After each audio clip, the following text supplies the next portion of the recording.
Et donc, bonjour à toutes et à tous. J'en profite puisque on est le 15 janvier, donc j'en profite tout de suite pour souhaiter une excellente année, tous mes voeux de bonheur, de joie, de santé, et puis bien évidemment de business. Et c'est un peu ce qui nous amène ce matin, Business Café Visio, avec des conseils pour relancer son activité en début d'année. Je suis Stéphane Perria, je dirige une agence de business formation. On intervient dans 5 domaines: le développement commercial, le management principalement, et puis la RSE, le digital. Et j'organise aussi des team building avec une chef à domicile.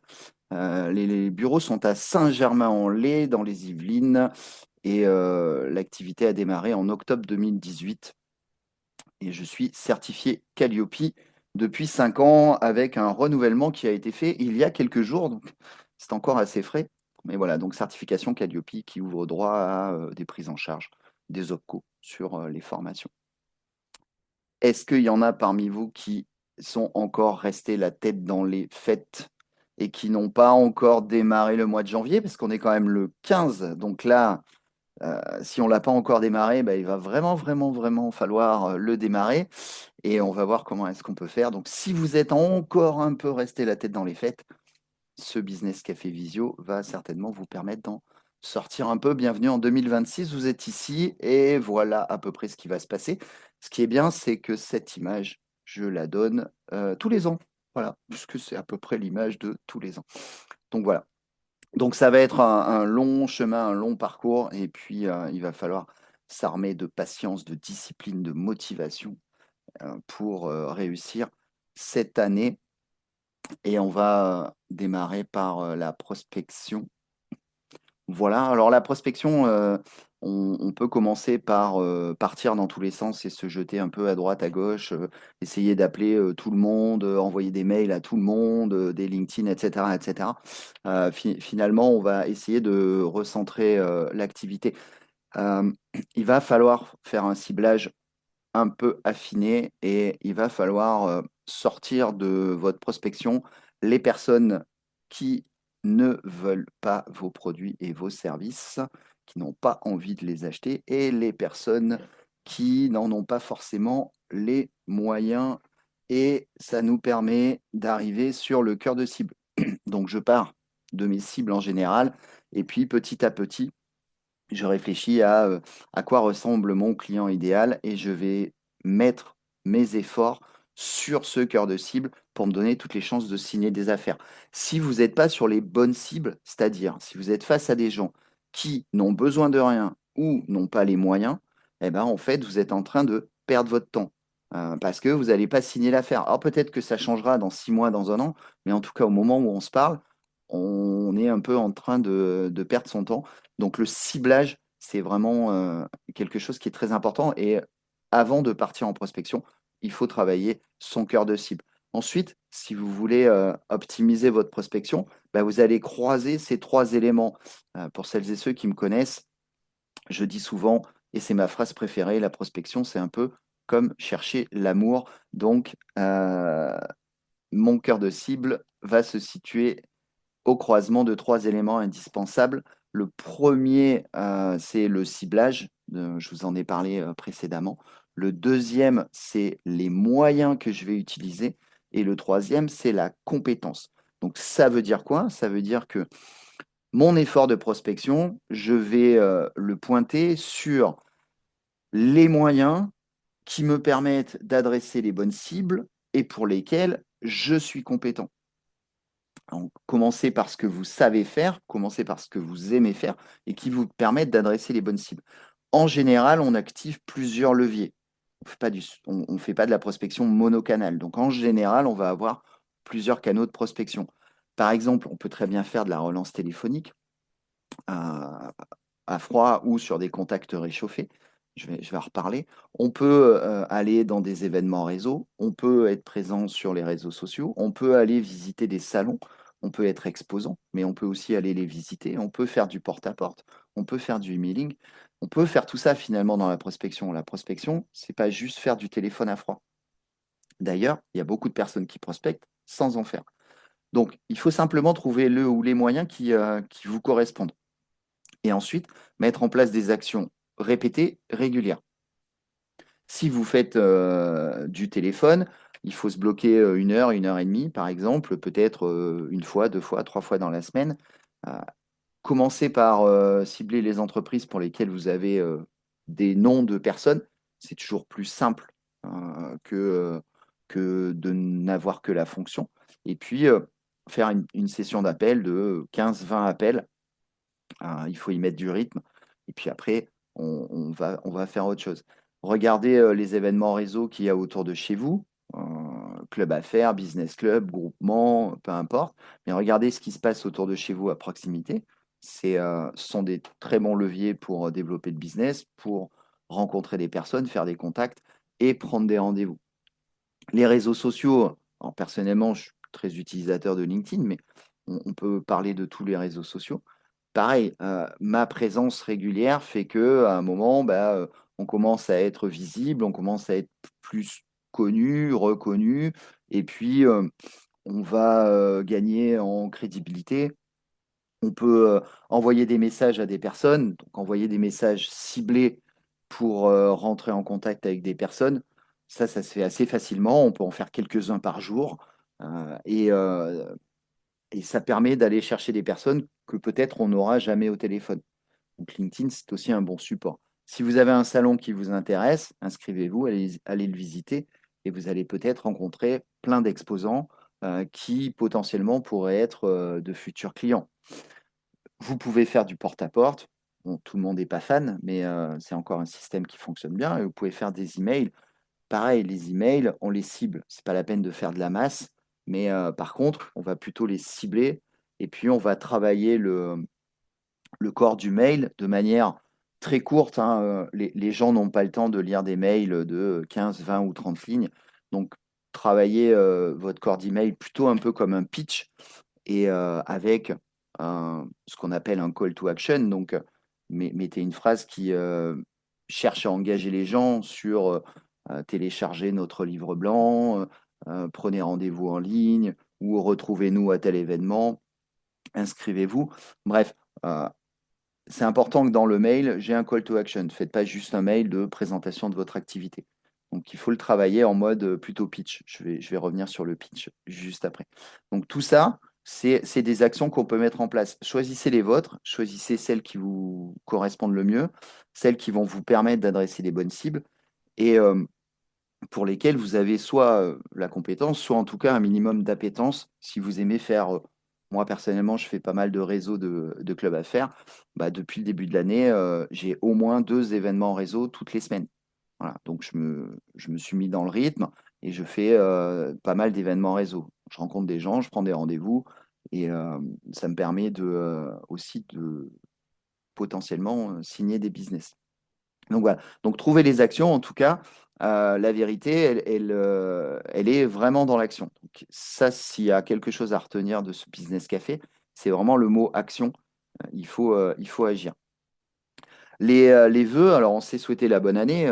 Les vœux, c'est un super moyen d'entrer en contact avec les gens, de relancer ses clients, de relancer des bons prospects. Donc vous pouvez le faire par mail, essayer de le personnaliser au maximum. Vous pouvez envoyer des cartes, pourquoi pas. Ou vous pouvez simplement appeler pour souhaiter la bonne année. C'est un excellent moyen de reprendre contact avec ses clients, avec ses prospects. Si vous ne l'avez pas fait, vous avez encore jusqu'à la fin du mois pour le faire, mais pensez-y. euh, Ça paraît anodin, mais les gens aiment bien, finalement. Les gens aiment bien recevoir euh, une attention, recevoir voilà, la carte de vœux, ou en tout cas le mail qui souhaite la bonne année, ou simplement un appel téléphonique. Franchement, c'est très apprécié, c'est une démarche qui est très appréciée, et je vous engage à le faire, et servez-vous-en comme un peu une arme commerciale pour bah, redire coucou à vos clients, par exemple. Le pitch, alors ça, c'est l'élément qui est indispensable à toute action de prospection. Le pitch, moi personnellement, j'appelle ça l'arme absolue. Je me rends compte que beaucoup de personnes sont plutôt dans des modes présentation. Ils parlent d'eux, parlent de ce qu'ils font, mais finalement, ils ne se sont pas réellement posé la bonne question. Si on veut construire un pitch, il y a une vraie bonne question qu'il faut se poser. c'est pourquoi, mais en fait, pourquoi les gens achètent mes produits et mes services. Donc, ça nous amène à une notion qui est la valeur et la valeur perçue. En fait, l'objectif d'un pitch, c'est pas de vous présenter. L'objectif d'un pitch, c'est de capter l'attention, c'est de susciter un intérêt. Pour susciter un intérêt, il faut aller au-delà de la simple présentation. Donc, il faut se positionner comme quelqu'un qui potentiellement apporte des solutions. Quelqu'un avec qui, si je travaille avec lui, je vais gagner quelque chose. Et si on veut capter l'attention, il faut que cette notion de gain soit très rapidement positionnée dans le pitch. Si je donne un exemple, moi je dirige une agence de formation en développement commercial. On peut imaginer que les gens comprennent tout de suite la valeur que ça a. Mais en fait, ça, c'est de l'imagination. La vérité, c'est que les gens ne font pas forcément l'association entre l'activité et la valeur. Hein, donc, ce que je vais souvent présenter, c'est, voilà, moi, je permets à des entrepreneurs, à des commerciaux d'avoir plus de rendez-vous, de mettre en place des méthodes et des techniques de prospection et de vente, de raccourcir leur cycle de vente, de vendre avec un peu plus de marge et en sachant mieux défendre leur prix. Voilà. En fait, c'est finalement ça, c'est la valeur que va trouver le client quand il va acheter ma formation. Donc, posez-vous vraiment cette question. Quelle est la valeur de mon offre produit? Quels sont les gains au final pour mes clients? Et vous verrez que vous allez transformer votre présentation personnelle en plutôt un pitch commercial. Et ça, ça fait toute la différence quand vous êtes dans les réseaux, par téléphone, peu importe. Pourquoi je dis ça? Parce que le pitch, c'est un outil qu'on va utiliser dans tout type de prospection, qu'on fasse du téléphone, qu'on fasse des réseaux, qu'on aille sur des salons, qu'on fasse des messages sur LinkedIn, peu importe. C'est vraiment le pitch qui est mon outil référence pour la prospection. Donc le travailler, c'est travailler un outil qui est vraiment indispensable. Prenez le temps. C'est pas simple comme exercice. Ça requiert. Je fais beaucoup de formations autour de ça. Donc c'est pas simple, mais c'est vraiment indispensable. En moins d'une minute, ça fait 3, 4, 5 phrases, quoi. C'est à peu près ça, 70, 80 mots, avec une intention qui est vraiment de capter l'attention. Voilà, moi, ce que je cherche, c'est à provoquer des questions, à susciter un intérêt.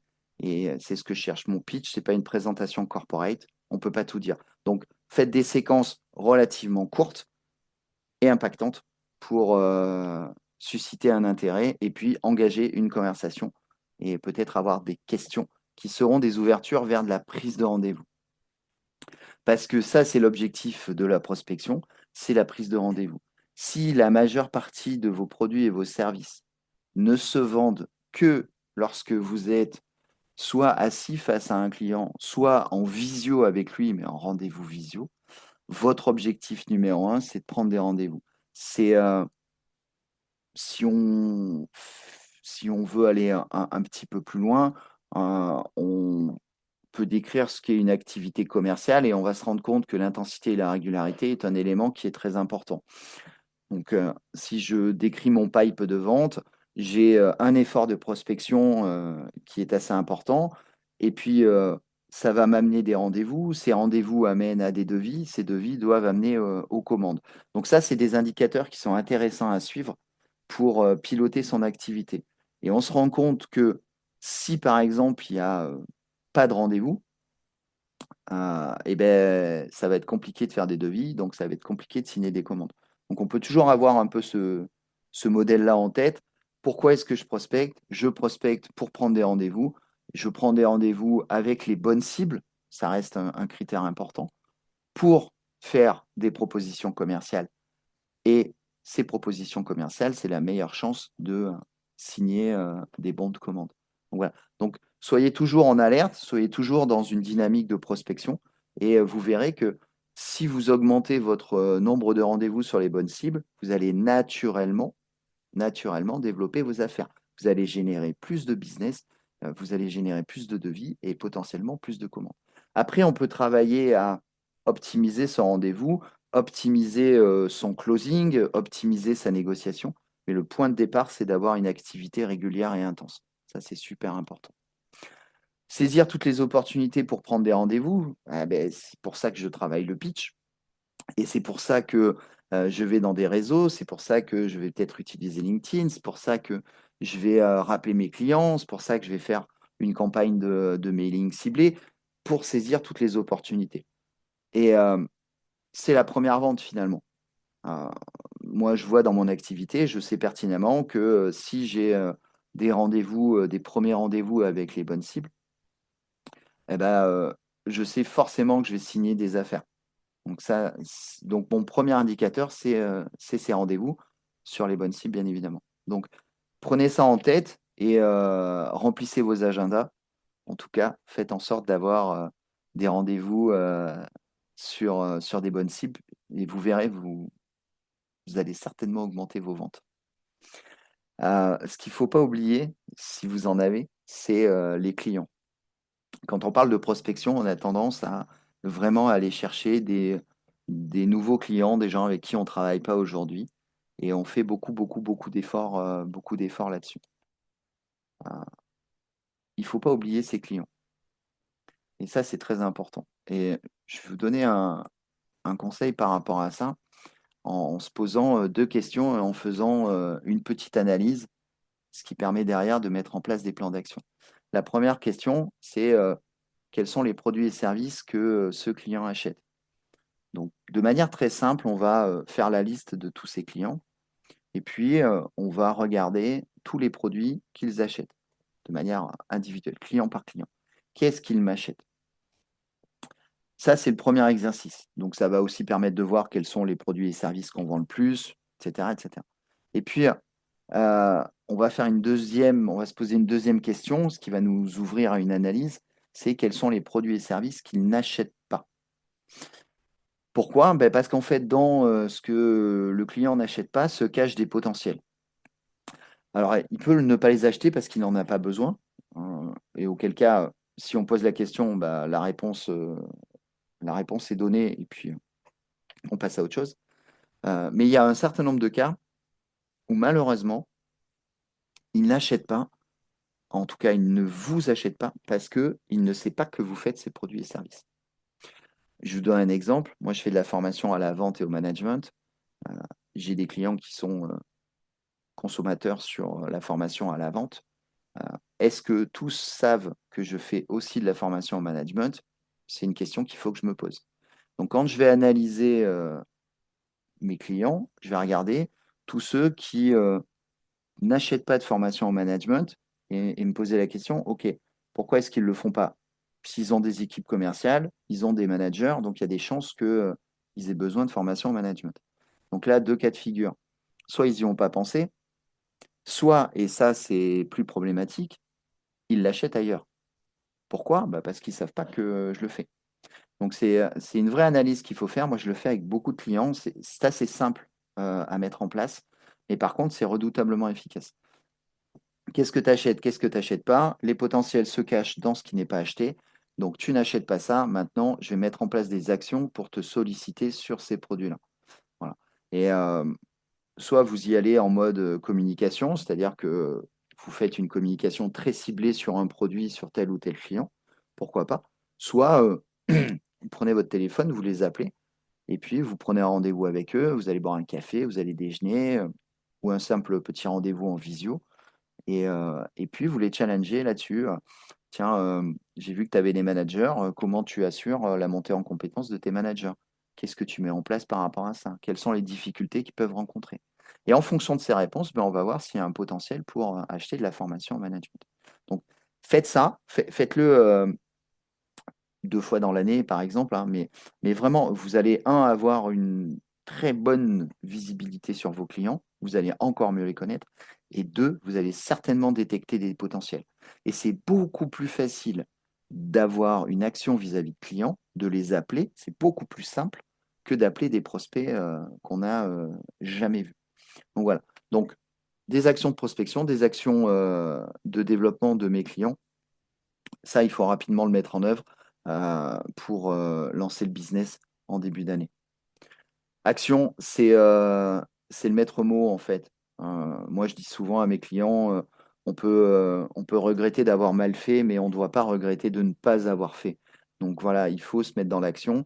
Si votre action, elle est pas forcément,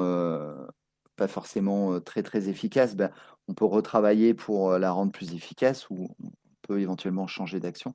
Mais en tout cas, ceux qui ont des résultats sont des gens qui agissent. Et ça, c'est un peu le maître mot.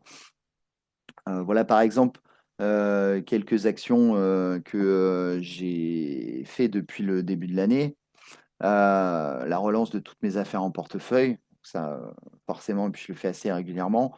Voilà, c'est un peu les devis dormants. La participation à un événement par réseau par semaine, bon, j'en ai plutôt fait deux, voire trois sur des semaines à venir. Mais en tout cas, voilà, je me mobilise par rapport à ça. L'envoi d'un certain nombre de mails ciblés, j'ai fait toutes les cartes de vœux que j'avais à faire. Prise de rendez-vous avec certains clients pour des potentiels sur des sujets sur lesquels on n'a jusqu'alors pas travaillé ensemble. Et puis un post sur les réseaux par semaine. Alors moi, personnellement, je suis plutôt à 4 ou 5, mais, euh, mais vous pourriez d'ores et déjà faire un post toutes les semaines. Franchement, c'est accessible. Les actions que je vous présente là, c'est des actions qui sont quand même très accessibles. Donc voilà, réfléchissez à ce que vous voulez faire. Commencez par vos cibles, commencez par les moyens que vous allez activer. Et puis ensuite, voilà, écrivez votre plan d'action. Faites des choses simples, mais faites des choses. C'est un peu le maître mot. En janvier, on a tendance à s'endormir. Le mois, il passe très très vite. On est déjà le 15. Voilà, maintenant, il nous reste 15 jours pour réussir le mois de janvier. Donc, maintenant, il faut vraiment, vraiment, vraiment se mettre la tête en action et sortir des fêtes. La panthère est toujours l'animal totem de ma société. J'aime bien cet animal. Elle est agile, elle est patiente, elle est efficace et elle est toujours prête. Donc, en 2026, c'est un peu comme 2025. Soyez prêts à vous mettre à l'action et je vous souhaite une super journée et surtout plein d'actions. Vous avez vu, on peut faire des choses simples et pragmatiques. C'est vraiment ce que je recommande. Faites des choses simples, mais faites des choses. Voilà, j'espère que ce business café visio vous aura donné et des clés pour bien démarrer cette année et, et puis des bonnes idées, voilà, pour vous mettre dans l'action.